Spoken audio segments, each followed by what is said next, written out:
He doesn't know he's such. 10 years ago, he was happy in captivity being raised by a woman, so he really likes that. So do I. Now, since he was hand raised and human imprinted, he can't really go like the American Gilbert.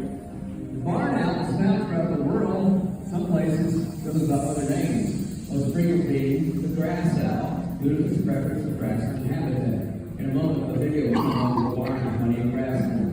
Sometimes called the heart-faced owl, monkey-faced owl, white owl, screech owl makes a screeching sound, ghost owl, that's my favorite name for it. These birds are white underneath. In flight, they're also buoyant, tend to float and bob along. Sometimes this bird is in the air, it'll emit a very eerie sound like that.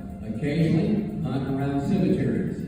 Imagine yourself around a cemetery at night, there's a white thing bobbing along going, you might think you're seeing a ghost.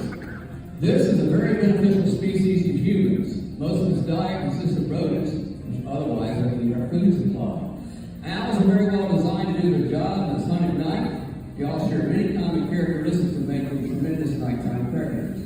For this bird's most highly developed sense is the sense of hearing. Something I want you to do, look at the person sitting next to you, look at his or her ears, or you may look at mine if you wish. Two things to notice about human ears. First of all, our ears really point straight ahead. Secondly, if you look at human ears by themselves, they look pretty ridiculous. And you got this thing stuck inside your head. This is your pinna. Your pinna's job is to collect sound directed into your ear opening. If for some reason you lost your pinna via accident or disease, you can still hear out your ear opening. You just can't get the direction of sound as well.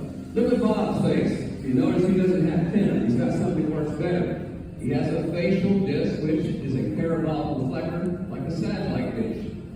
Unlike us, where our ears point straight